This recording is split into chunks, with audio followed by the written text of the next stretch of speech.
नवरात्रि में गरीब मुस्लिम बहू पर सास का अत्याचार। दोस्तों, क्या होगा अगर पूजा पाठ करने वाली सास के घर में अचानक से मुस्लिम बहू आ जाए? यही जानने के लिए इस कहानी में आगे बढ़ते हैं, जहां सुबह सुबह मंजरी माता रानी की पूजा कर रही थी।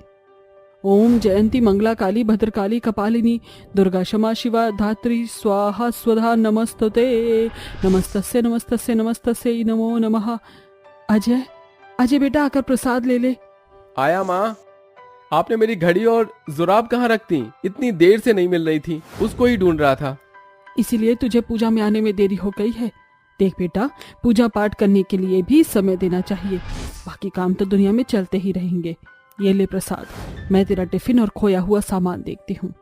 जी माँ।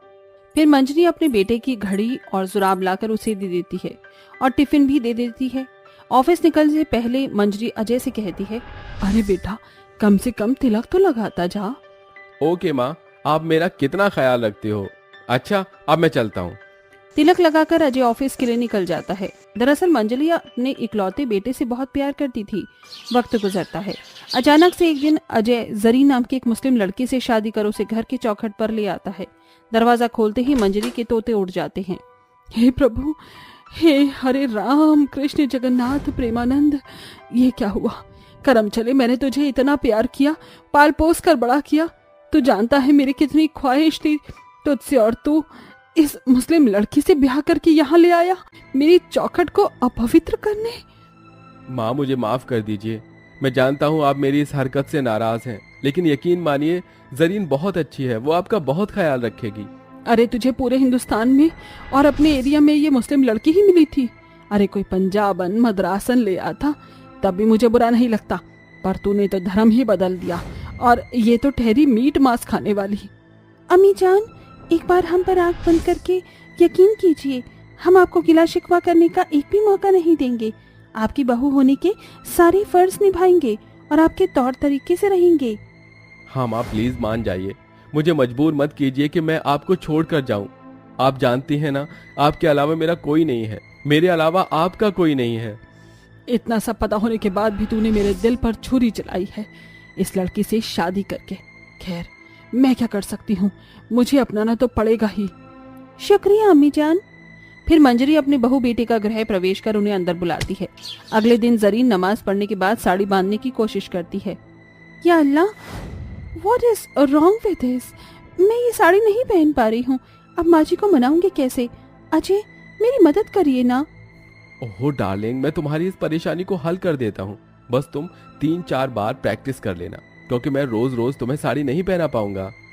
फिर अजय जरीन की साड़ी बांधने में मदद करवाता है और एक आदर्श बहू की तरह बिंदी सिंदूर लगाकर जरीन मंजरी के पैर छूने जाती है। तभी वो अपने पैर पीछे करके कहती है, भले ही मैंने अपने बेटे की खुशी के लिए तुझे इस घर में पनाह दे दी हो, लेकिन मैंने तुझे अपनाया नहीं है, समझी?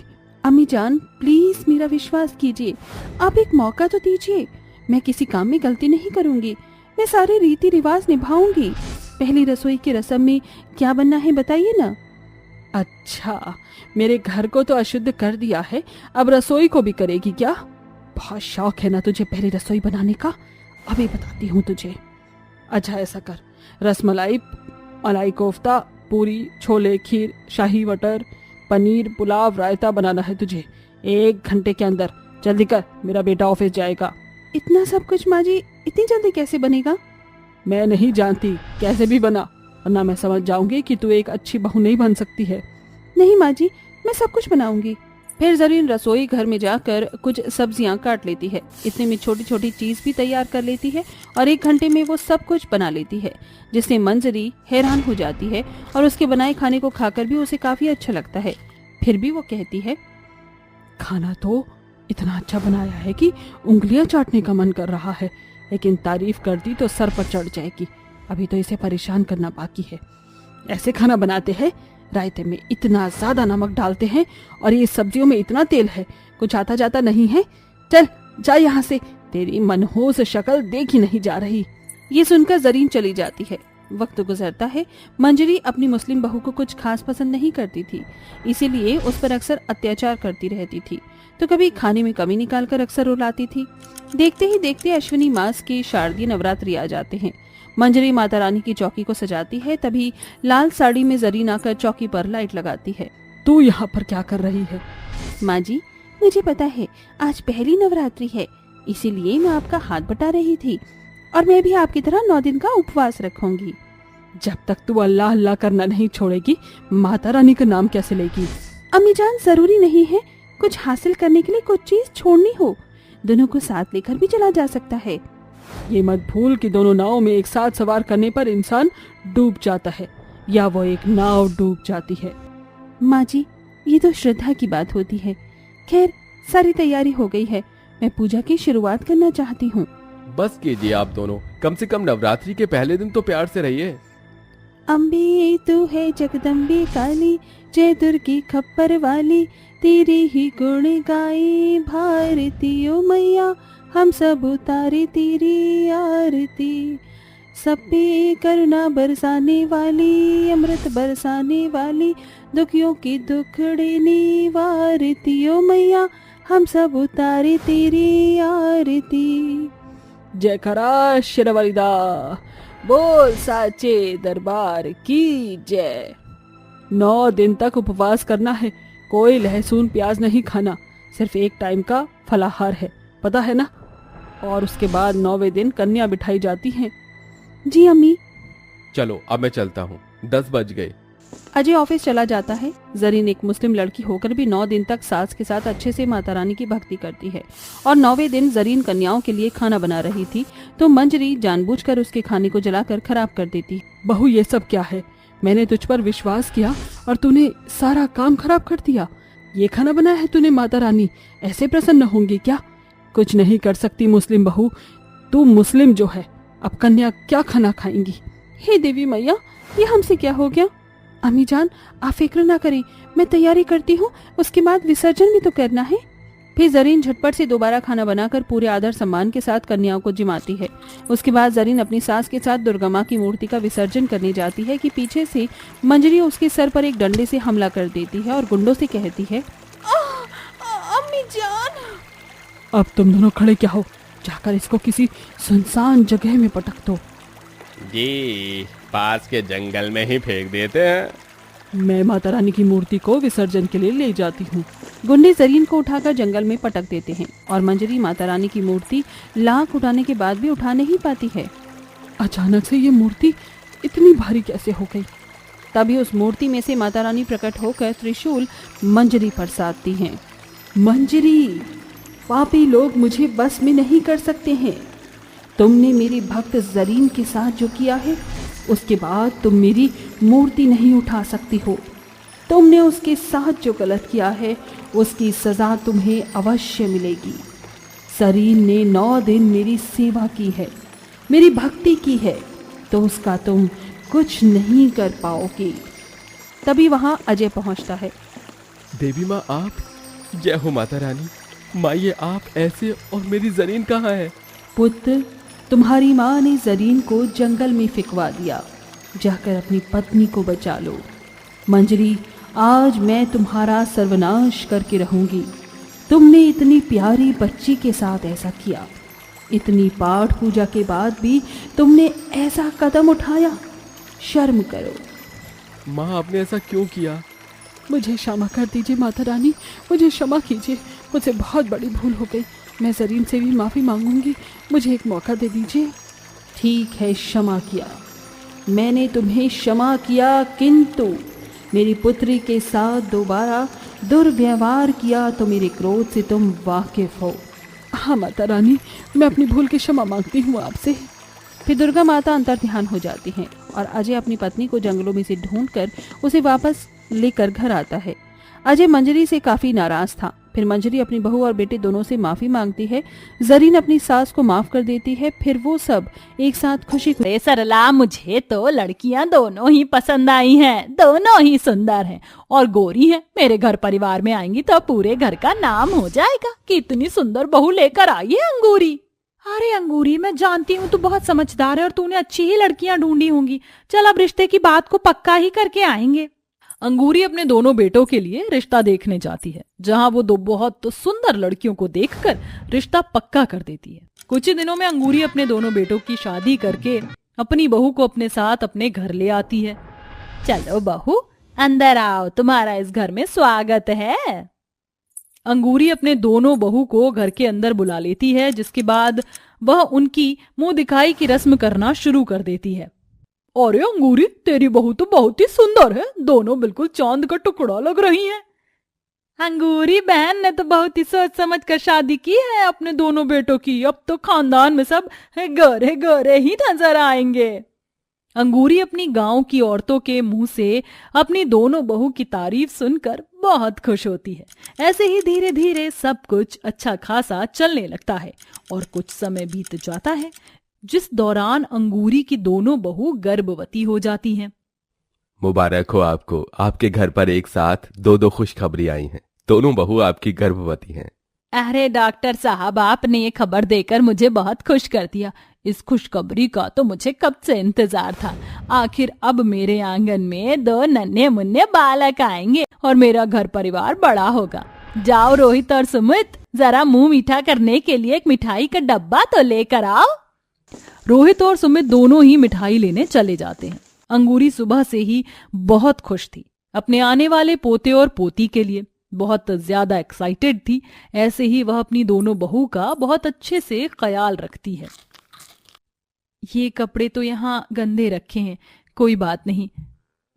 माँ जी घर के सारे काम करती हैं, हमारी देखरेख करती हैं।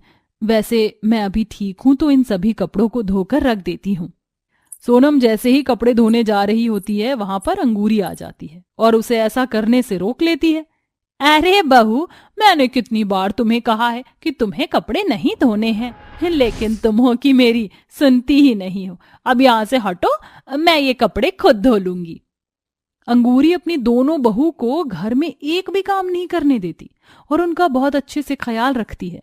देखते ही देखते पूरे 9 महीने बीत जाते हैं और उसकी दोनों बहू को एक ही दिन पर लेबर पेन शुरू हो जाता है, जिसके चलते अंगूरी अपनी दोनों बहू को अस्पताल में लेकर जाती है, जहां वह दोनों अपनी 2 बेटियों को जन्म देती है। लेकिन अंगूरी की सबसे बड़ी बहू सुप्रिया एक काले रंग की बेटी को जन्म देती है।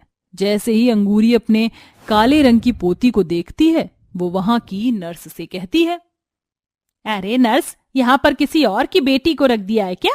अरे मेरी बहू तो कितनी गोरी है, उसकी बेटी इतनी काली तो नहीं हो सकती। माता जी, आप ये कैसी बातें कर रही हो? ये तो इंटरनल बॉडी पर डिपेंड करता है और जीन्स जरूरी नहीं कि बच्चा गोरा ही पैदा हो, क्योंकि माँ गोरी है और वैसे भी ये बेटी आपकी ही बहू की है। काली पोती को देखकर अंगूरी का मुंह बन जाता है। पहले दिन से ही अंगूरी को अपनी बड़ी बहू की बेटी बिल्कुल भी पसंद नहीं आई, जिसके चलते वह अपनी छोटी बहू की बेटी को बहुत प्यार करती है। मेरी प्यारी बिटिया, तू कितनी सुंदर और कितनी परी जैसी है। लड़कियां तो ऐसे ही अच्छी लगती हैं, गोरी और सुंदर। अंगूरी अपनी छोटी बहू की बेटी को रज रज कर प्यार करती है, लेकिन वहीं दूसरी तरफ वह अपनी बड़ी बहू की बेटी को अपने आसपास भी भटकने नहीं देती। काली कलूटी बच्ची, रोते हुए भी कितनी शैतान की तरह लगती है, बिल्कुल काली चुड़ैल। अरे ले जा सुप्रिया अपनी बेटी को, इसका चेहरा देखते ही दिन पूरा खराब हो जाता है। माँ जी, आप ऐसा क्यों करती हो? ये भी तो आपकी ही पोती है। ची ची ची, हमारी पोती इतनी काली कलूटी नहीं हो सकती। अंगूरी ऐसा कहने के बाद अपनी गोरी पोती को लेकर वहां से चली जाती है, जिसका सुप्रिया को बहुत बुरा लगता है। इसी प्रकार अंगूरी दोनों बच्चियों में बहुत ज्यादा फर्क करती है। एक को तो वो दुनिया की सारी खुशियां देती है, तो दूसरी को कुछ भी नहीं समझती। जैसे जैसे दोनों बच्चियां बड़ी हो जाती हैं, अंगूरी अपनी काली पोती के ऊपर और भी ज्यादा अत्याचार करने लगती है। अरे ओ सलोनी, कहाँ घूम रही है यहाँ से वहां? तुझे घर में कोई काम दिखाई नहीं देते? चल जल्दी जल्दी काम निपटा ले, आज घर पर मेहमान आने वाले हैं। अंगूरी के कहने पर सलोनी घर के काम करने लगती है। जैसे ही सुप्रिया बाजार से सब्जियां लेकर वापस लौटती है, वह अपनी बेटी को घर के सारे काम करते हुए देख उससे कहती है, सलोनी बेटी, तुझे घर के काम करने की क्या जरूरत है? जा तू जाकर पढ़ाई कर। और वैसे तुझे घर में काम करने के लिए किसने कहा? दादी माँ ने कहा। मुझे घर के सारे काम करने चाहिए, मैं पढ़ाई लिखाई करके क्या करूंगी? ये सुनकर सुप्रिया को और भी बुरा लगता है, लेकिन वह सलोनी से घर के एक भी काम नहीं करवाया करती थी। वहीं अब उसे इतना बड़ा देख अंगूरी के मन में उल्टा सीधा चलने लगता है।